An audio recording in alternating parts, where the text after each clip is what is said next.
Hello, welcome to SBP, Weill Cornell's budget planning system.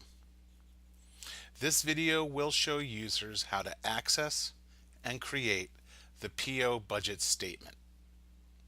To access SBP and the reports, you must go to the Weill Business Gateway and using your tiles, access SBP and the Launchpad. Once you get into the Launchpad, you can click on the Documents tab, then click through to the Budget and Planning folder. And then once into the Budgeting and Planning folder, you can click on the PO budget statement and up will pop a spreadsheet. A dialog box will come up and you can enter a single fund. You can either enter the fund directly or click on the plus and a dialog box will open and you can then search for your fund through there. You will need to change the text to key in order to find your fund. So click on the down arrow and then change the option to key. And then you can either search for your fund or cut and paste and then hit the magnifying glass. You will then see the fund you can choose, then hit OK. And then click OK again and your spreadsheet will open up. You will see that this report mirrors the PO fund statement available in SAP. Now this report is in Analysis for Excel. And if you want to manipulate the form, you will need to click on the Analysis ribbon at the top of the screen and then go to the right hand side and click on the Display panel and up it will come. If you expand the measures, you will see what is being represented in the different columns. If you want to remove that, you can double click, it'll bring up the dialog box, and then you can select which columns you want to show. For this example, we will use the PEP amount and the request. After hitting OK, you can see that those are now the only measures being shown.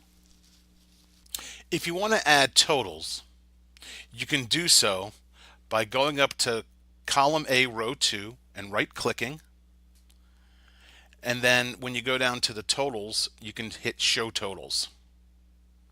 Now the totals will show at the bottom of the screen, and we will scroll down there, and you can see that. And there's a way that you can pivot them to be to the right of the actual amounts. To do that, you will need to drag the fund from the rows and put it up to the columns above the measures. By doing so, the results now pivot. And you can slide down and see on row 45 what your net position will be. Now the example I showed you was just for one fund. There may be instances where you want to do this for multiple funds. To be able to do this, you will need to cut and paste your fund numbers. And I'm showing you an example. I'm cutting, pasting a handful of funds. And then you can go back to the prompts and then put in the multiple selection. So you can go to the prompts, click on that, and now go to the far right hand section of the fund line and click the down arrow and select the Add Lines Using Filter by Member option. When that comes back up, click on the Display button and make sure that says Key, and then go down and click on the little box on the left hand corner.